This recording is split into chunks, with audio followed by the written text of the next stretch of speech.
Pensé que sorprender a mis padres con una casa frente al mar de $875.000 sería el momento más feliz de sus vidas. Mi nombre es Mason Briegway, y durante los últimos 3 años estuve planeando el regalo perfecto para las 2 personas que sacrificaron todo con tal de darle a mi hermana y a mí una vida mejor. Pero cuando crucé esa puerta sin avisar, una tarde de jueves, lo que vi hizo que la sangre se me helara. Antes de continuar con la historia, suscríbete al canal y dale like al vídeo. Ahora sí, continuemos. Mi cuñado, Trent, un tipo de casi 2 metros de altura, tenía a mi padre sujetado por el cuello de la camisa, levantándolo del suelo como si no pesara nada. Mi madre lloraba desconsoladamente sobre el piso de mármol que yo mismo había elegido, porque siempre había soñado con tener un suelo que brillara como el agua. Y mi hermana, Roxy, estaba allí, con una sonrisa que me revolvió el estómago. La misma sonrisa que usaba cuando me robaba los dulces de Halloween y me culpaba a mí. «Esta casa ahora nos pertenece», gruñó Trent, con saliva saliendo de su boca mientras acudía a mi padre como si fuera un muñeco de trapo. «Estos viejos tontos no la merecen. Son demasiado viejos, demasiado estúpidos y demasiado débiles para vivir en un lugar así». Mi padre, Dennis Briegway, que pasó 35 años corriendo hacia edificios en llamas como el jefe de bomberos más condecorado de Cincinnati, apenas podía respirar. Mi madre, Patricia, quien había formado a miles de niños como la querida bibliotecaria de la escuela primaria Oakwood, suplicaba entre lágrimas. «Por favor, Trent, lo estás lastimando. Esta es la casa que nos regaló nuestro hijo. Mason trabajó tan duro para esto». «¿Mason?», rió Roxy, mirando su manicura recién hecha mientras papá luchaba por respirar. «Perfecto. Mason puede comprar otra casa. Nosotros necesitamos esta. La merecemos. Mamá, papá, de todos modos van a morir en unos años. ¿Para qué desperdiciar una casa tan hermosa en gente que ni siquiera vivirá lo suficiente para disfrutarla?» Lo más enfermizo era lo planeado que estaba todo. Habían interceptado mi sorpresa de aniversario, llevaron a mis padres 7 horas en auto hasta Florida con mentiras, y ahora intentaban obligarlos a firmar la escritura de la casa que yo había comprado con 15 años de comisiones ahorradas.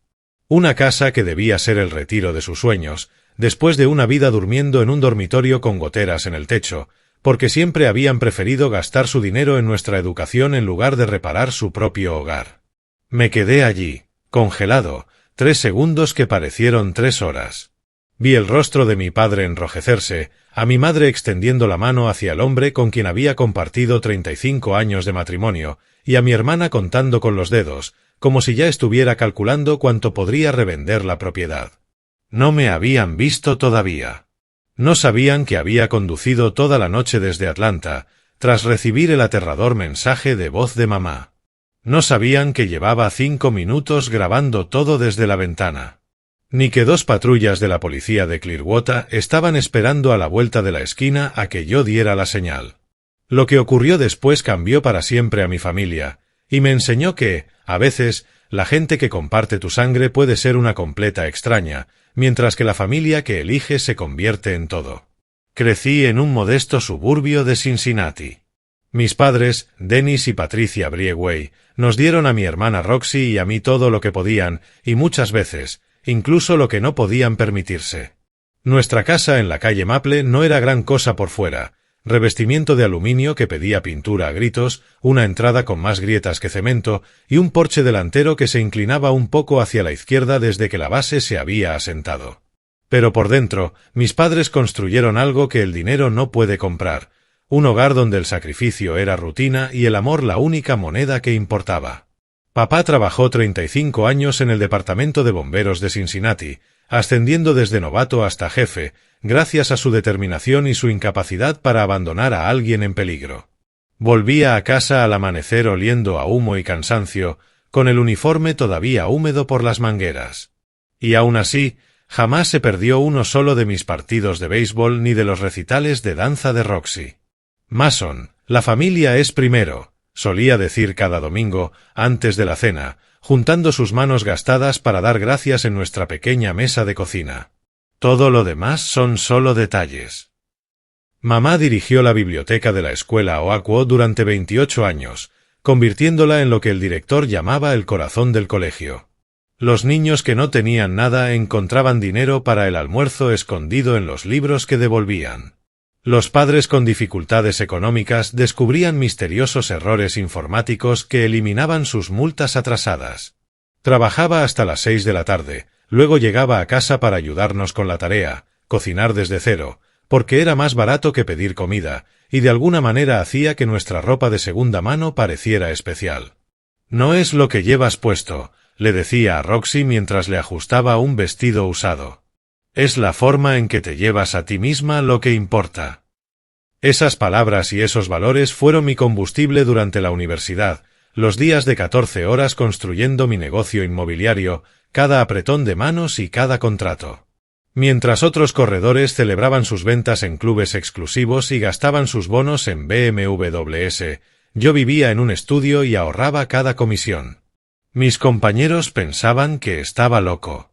«Mason, cerraste un complejo de oficinas de $2 millones y sigues manejando ese Honda de hace 10 años». Se reían. Pero ellos no veían lo que yo veía cada domingo cuando visitaba a mis padres. Los estados hipotecarios amontonados en el mostrador, las cartas notificando que la pensión de papá era más baja de lo esperado, y las facturas médicas de la cirugía de espalda de mamá que el seguro no cubría por completo. Y luego estaba Roxy. Mi hermana menor siempre había sido, como decía mamá con amabilidad, una soñadora. Tiendas de ropa que duraban 3 meses. Camiones de comida que nunca pasaban del plan de negocios.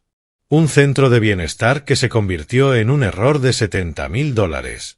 Cada proyecto empezaba con entusiasmo y terminaba con mis padres refinanciando algo o retirando parte de su jubilación para cubrir sus deudas. «Solo necesita encontrar su camino», decía mamá cuando yo la cuestionaba. Incluso cuando veía a papá aceptar turnos extra a los 60 años, su cuerpo ya sin la fuerza de antes. Lo vi frotarse la espalda con dolor en la cocina, creyendo que nadie lo notaba, antes de salir a otro turno nocturno, todo porque Roxy necesitaba dinero para su último negocio fallido. Cuando Roxy se casó con Trent Dumont hace 5 años, todos esperábamos que él fuera su estabilidad. Aparecía en las cenas familiares con trajes caros, hablaba de su experiencia en restaurantes de Miami y mencionaba nombres de chefs famosos que, según él, conocía personalmente. Tenía ese encanto que hacía creer que el éxito estaba a solo una inversión de distancia. Papá estaba tan esperanzado de que Roxy por fin hubiera encontrado su ancla, que retiró todo su fondo de jubilación, 401k, para ayudarlos a abrir Dumont's Catch, un restaurante en el centro de Cincinnati. «Este es el gran paso», le prometió Trent, estrechándole la mano con ambas. «No te fallaré, Dennis. Este restaurante nos sacará adelante a todos». Duró 8 meses. Luego empezaron las llamadas de los acreedores a la casa de mis padres, porque Trent los había puesto como garante sin decirles. Les embargaron el equipo. El personal demandó por salarios impagos. Trent culpó al lugar, a la economía, a la competencia, a todo, menos a sí mismo. Y Roxy culpó a papá por no invertir más. Esa noche tomé una decisión. Estaba sentado en mi oficina, justo después de cerrar el mayor trato de mi carrera, un complejo de oficinas de $40 millones en Columbus que me reportaría la comisión más alta de mi vida.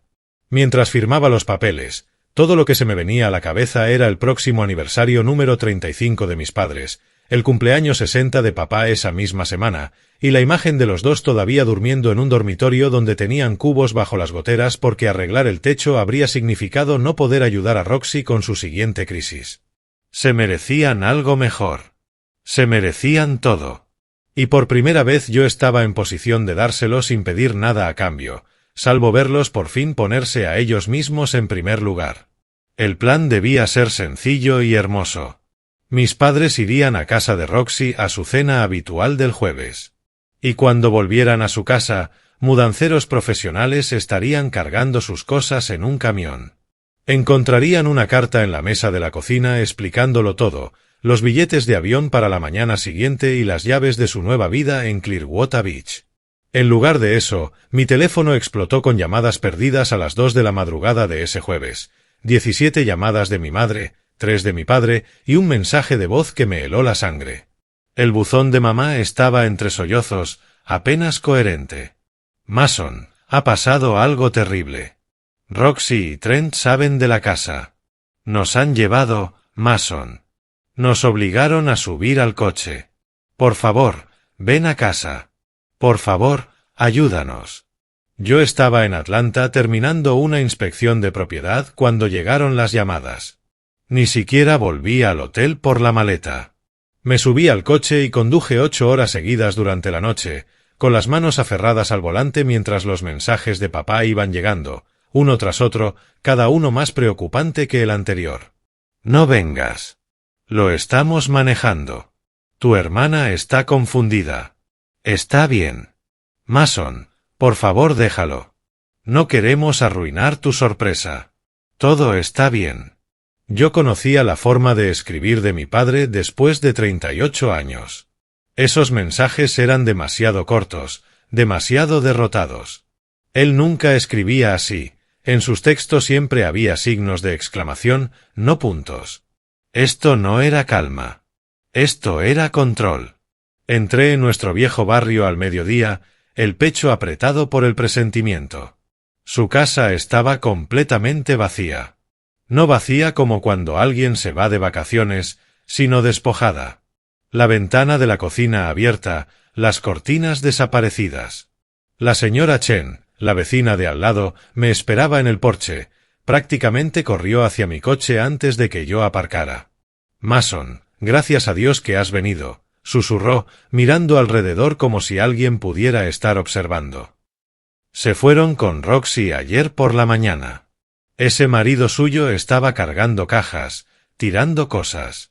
Tu madre lloraba como nunca la había visto. Tu padre intentó negarse a subir al coche, pero ese Trent le agarró el brazo con tanta fuerza que pensé que se lo iba a romper. ¿Llamaste a la policía? Pregunté, aunque ya sabía la respuesta. Tu padre me rogó que no lo hiciera.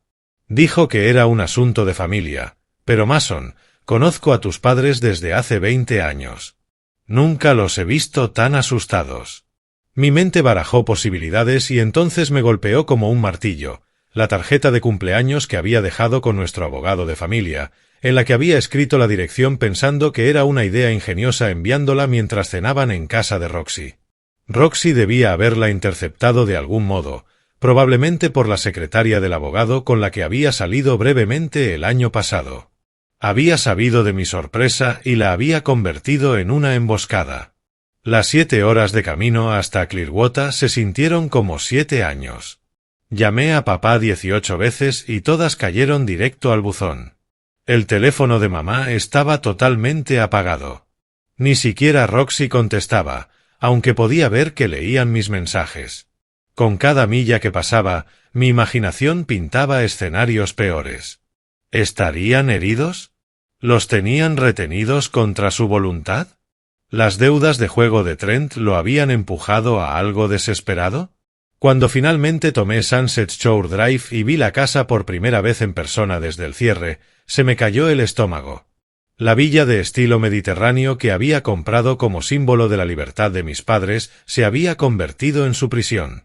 La Escalade negra de Trent estaba mal aparcada en medio de la entrada como un marcador de territorio, una rueda aplastando las hibiscus que yo había pedido expresamente porque a mamá le encantaban.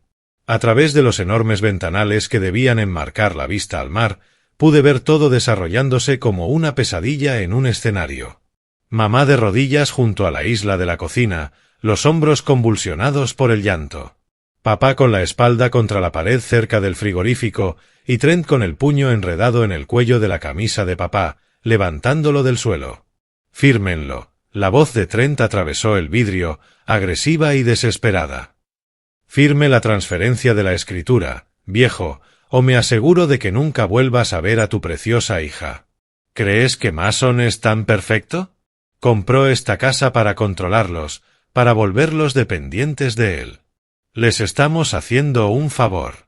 Roxy estaba apoyada en la encimera de mármol, examinando su manicura con la misma expresión aburrida que ponía en las reuniones cuando hablábamos de sus gastos. De vez en cuando sonreía ante los sollozos de mamá, como si fueran la música de fondo de su victoria. «Por favor», oí suplicar a mamá, con la voz hecha trizas. «Este es el regalo de Mason. No podemos robarle a nuestro propio hijo. Roxanne, cariño, esto no eres tú. ¿Verdad que no?» Roxy se rió, un sonido cortante. «Esto soy yo, mamá.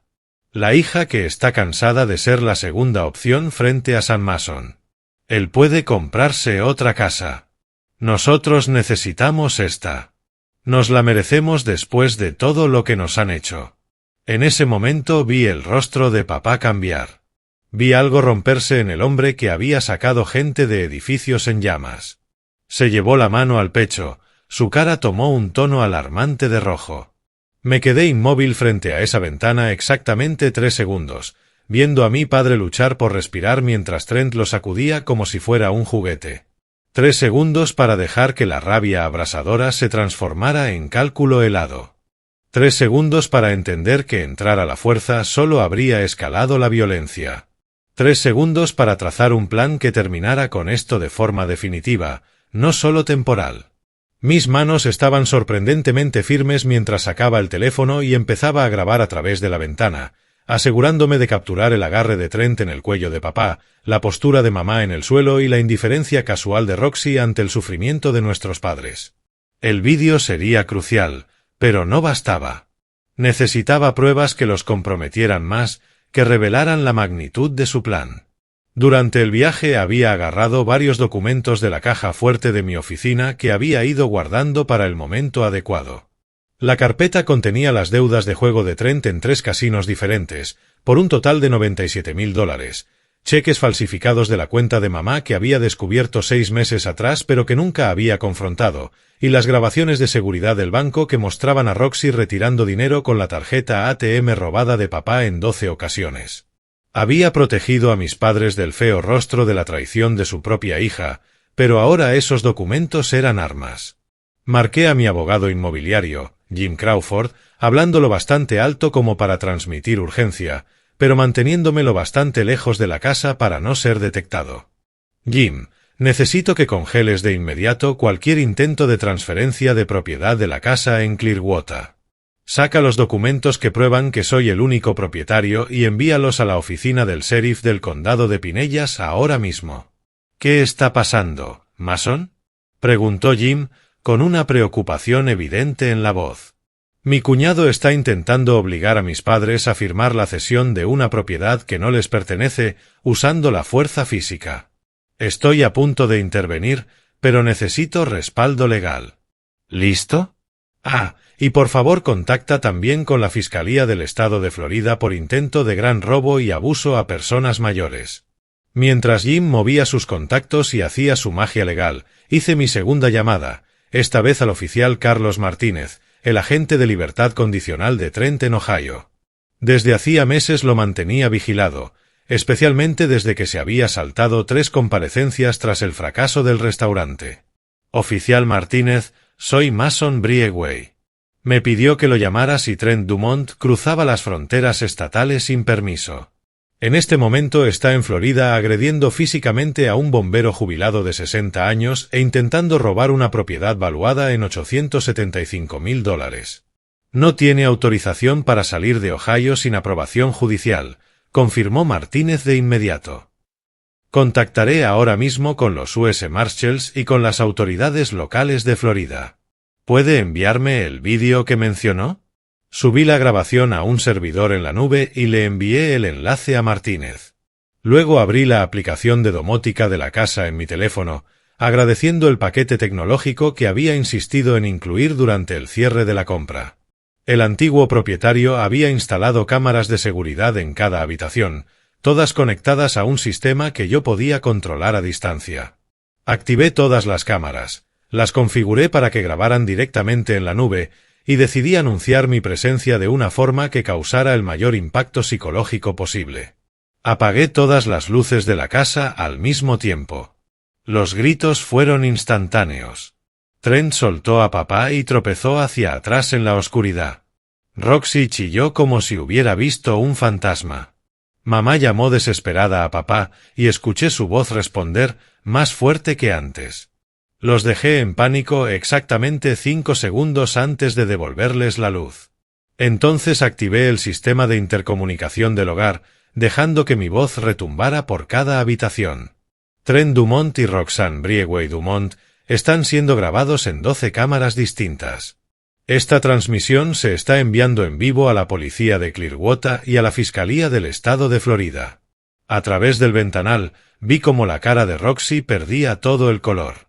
Trent giró sobre sí mismo, buscando cámaras que no podía ver. Continué con tono firme y profesional. La agresión a Dennis Briegway ha sido documentada. El intento de robo mediante coacción está registrado. Trent, tu oficial de libertad condicional ya ha sido notificado por tu violación de desplazamiento interestatal. Los US Marshals están en camino. Fue entonces cuando caminé hasta la puerta principal y entré con mi llave. No corrí. No grité. Simplemente avancé despacio, con la carpeta de pruebas en una mano y el teléfono en la otra, mostrando en pantalla el tiempo estimado de llegada de la policía. 4 minutos. 4 minutos. Anuncié, mirando directamente a Trent. Eso es lo que tienes antes de que llegue la ley. Puedes soltar a mi padre ahora y sentarte en silencio a esperar, o puedes empeorarlo. Tú decides. El rostro de Trent cambió de expresión como una máquina tragaperras. Confusión, furia, desesperación. Dio un paso hacia mí, con los puños apretados. Te crees muy listo, ¿verdad? Tu hermana se merece esta casa más que ellos. Son viejos. Van a morir pronto de todos modos. No me moví. Lo dejé acercarse. Trent, te están grabando desde 6 ángulos distintos, le advertí con calma.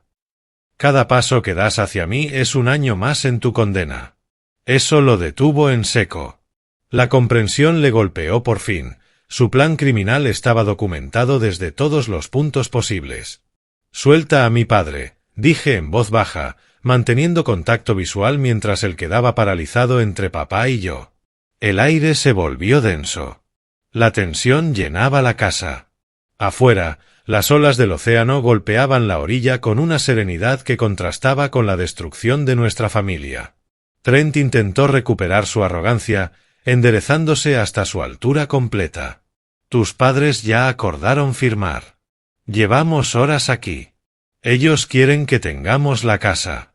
Díselo, Dennis. Papá se apartó de la pared, su porte de jefe de bomberos regresando pese a las marcas rojas en su cuello. No acordamos nada. Nos amenazaste, nos arrastraste hasta aquí e intentaste robarle a mi hijo. No es robo cuando es familia, gritó Roxy de repente, dando un paso adelante con lágrimas que sabía perfectamente fingidas. Mason, no entiendes por lo que hemos pasado. El fracaso del restaurante nos destruyó. Estamos a punto de perder el apartamento. Mamá y papá iban a ayudarnos, ¿verdad? Mamá se incorporó despacio, limpiando sus verdaderas lágrimas con dignidad. Te hemos ayudado durante 15 años, Roxanne. $300,000, todos nuestros ahorros de jubilación, cada fondo de emergencia, cada vacaciones que nunca tomamos, cada reparación que pospusimos. Y lo echaban en cara. Rugió Trent, perdiendo el control. Cada cena, cada reunión familiar, esas miradas de decepción, como si fuéramos fracasados. Lo son, dije con calma, abriendo la carpeta que llevaba. Pero no porque su negocio se haya hundido, sino porque robaron a las personas que más los amaban.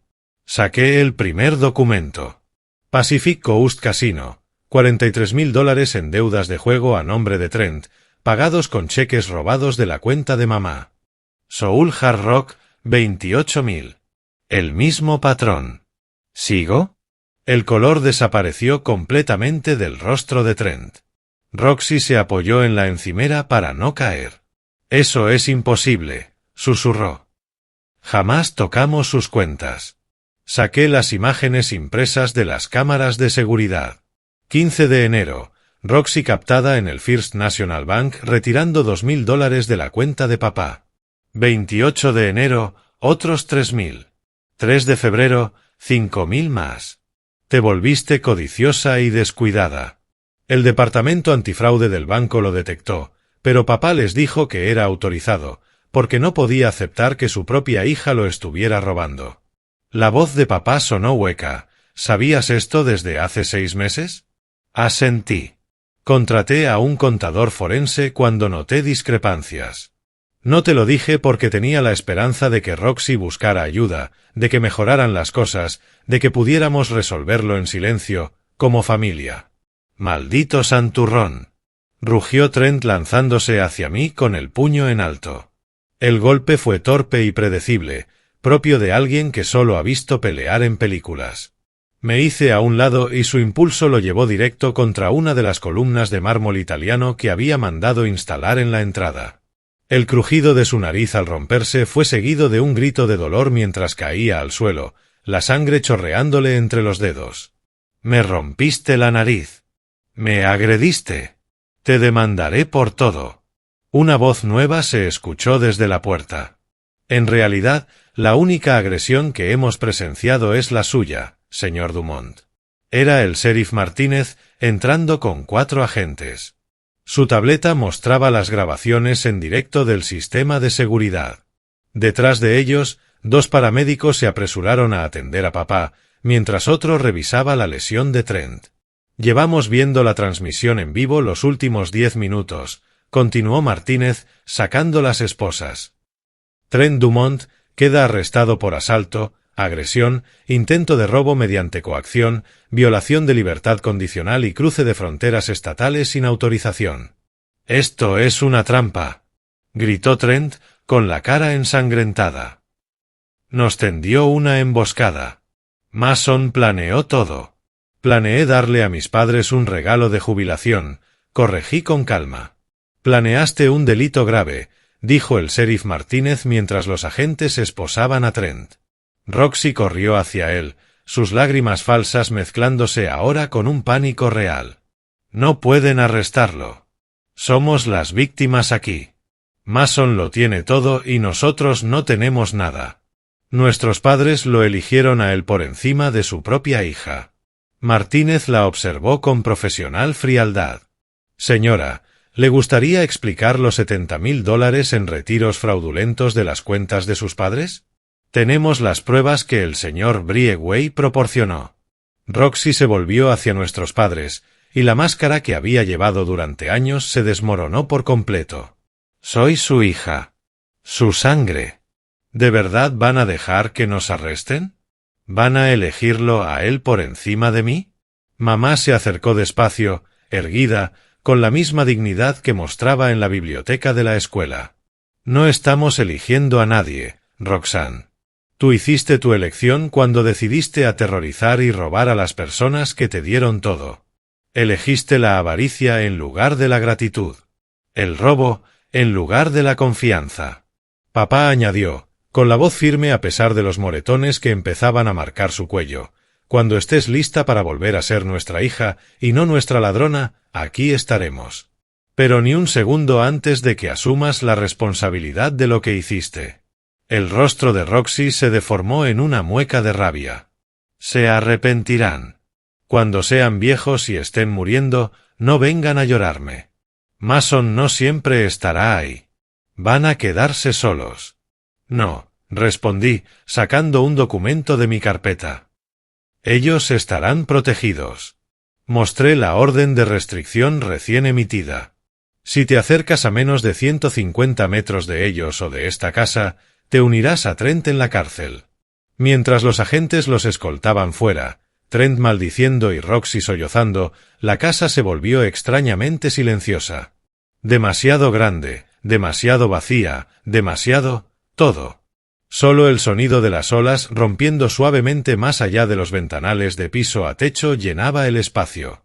Mamá se derrumbó en los brazos de papá, y por un momento solo se abrazaron. 35 años de matrimonio sosteniéndose mutuamente cuando todo lo demás se caía a pedazos. Me quedé observándolos, sintiendo como la adrenalina se disipaba y me dejaba vacío, cansado, con un nudo en la garganta. «Mason», dijo papá en voz baja, su tono áspero por el esfuerzo. «No podemos aceptar esta casa. No después de lo que ha provocado. No después de lo que ha revelado. Esta casa no provocó nada, papá», respondí, sentándome en el suelo de mármol, sintiendo de golpe los 38 años que tenía. «Solo mostró lo que ya estaba ahí. Roxy y Trent los han estado robando por años. La casa solo lo sacó a la luz». Terminamos los tres sentados en el suelo del salón, en ese espacio hermoso con techos altos y vista al mar, comiendo comida china directamente de los envases, igual que hacíamos en nuestra diminuta cocina de la calle Maple. Mamá encontró entre las cajas uno de sus viejos folletos de luna de miel, una foto de Clearwater Beach, amarillenta por el tiempo, pero bien conservada. «Solía mirar esto cuando ustedes eran pequeños», susurró, pasando los dedos por la imagen de la playa que ahora podía ver desde su ventana. «Nunca imaginé que viviríamos aquí. Solo quería caminar sobre esa arena una vez antes de morir. Ahora puedes hacerlo todos los días», le dije, apretándole la mano. Las consecuencias legales fueron rápidas.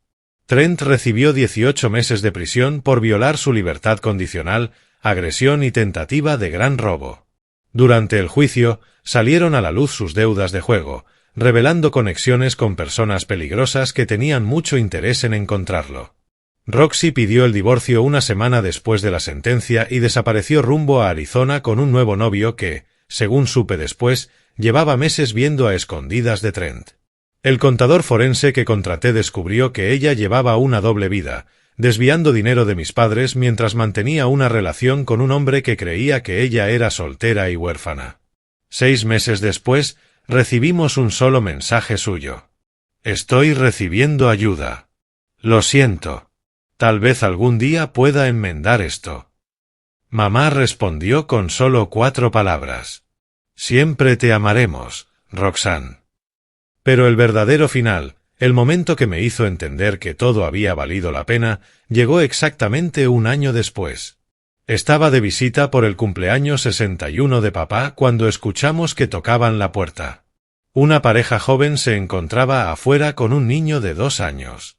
La mujer ya estaba llorando antes de poder hablar. «¿Señor Briegway? ¿Jefe de bomberos Briegway?», preguntó con voz temblorosa. «Papá, probablemente no me recuerde. Soy Jennifer Walls. Hace 15 años usted me sacó de un incendio en un apartamento de Vine Street. Yo tenía 17, estaba embarazada y muerta de miedo. Usted se quedó conmigo en la ambulancia, me tomó la mano y me dijo que todo estaría bien, que mi bebé estaría bien». Se giró y señaló al pequeño que se escondía detrás de sus piernas. «Este es Dennis. Lo llamé así por usted». Íbamos de camino a la playa de vacaciones y vi su foto en el boletín del vecindario del hotel. Tenía que venir. Gracias. No solo salvó una vida aquella noche, salvó 2. Después de que se marcharon, papá se quedó mirando por esos ventanales inmensos, viendo el atardecer teñir el golfo de naranja dorado. Mamá se acercó, su mano entrelazada con la suya. «¿Sabes qué aprendí de todo esto?», dijo papá, en voz baja. Pasamos tantos años tratando de salvar a Roxy de sí misma, vaciándonos en un vaso roto, que olvidamos algo importante: no puede salvar a quien no quiere ser salvado. Pero las personas que sí quieren ser salvadas, las que merecen serlo, están por todas partes, añadió mamá, mirándome con lágrimas en los ojos. La familia no se trata de sangre, Mason. Se trata de quien aparece cuando la casa está en llamas, literal o figurativamente. Tú apareciste. Siempre lo haces. La casa frente al mar se convirtió en mucho más que un regalo. Se transformó en un símbolo. Una prueba de que, a veces, la mejor respuesta ante quienes intentan quitarte todo es vivir bien a pesar de ellos. Cada amanecer que mamá contempla desde su ventana. Cada pez que papá atrapa desde su bote. Cada cena con amigos que hoy son su nueva familia elegida. Todo demuestra que el amor no se mide por lo que estás dispuesto a sacrificar, sino por saber cuándo dejar de sacrificarte por quienes solo saben quitar. La última vez que los visité, papá había enmarcado algo en su oficina. No sus medallas ni sus condecoraciones del departamento de bomberos, sino el recibo de la casa, con la nota que yo había escrito. Por 35 años de sacrificio.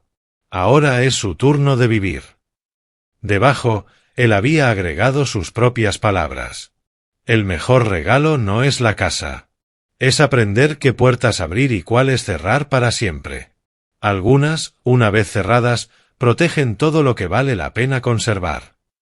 Mis padres son la prueba viviente de que nunca es demasiado tarde para empezar la vida que mereces, rodeado de personas que realmente te aman, en una playa que alguna vez solo fue un sueño. Si esta historia resonó contigo, si has tenido familiares que confunden amor con derecho, o si simplemente crees que los buenos padres merecen cosas buenas, dale me gusta a este vídeo y compártelo con alguien que necesite escucharlo. Cuéntame en los comentarios tus experiencias eligiendo a tu verdadera familia por encima de los lazos tóxicos. Y no olvides suscribirte al canal para más historias sobre familia, redención y el precio que pagamos por ambas. Gracias por escuchar. Y recuerda, a veces, el mejor regalo que puedes darle a alguien no es una casa, sino el permiso para, por fin, ponerse a sí mismo en primer lugar.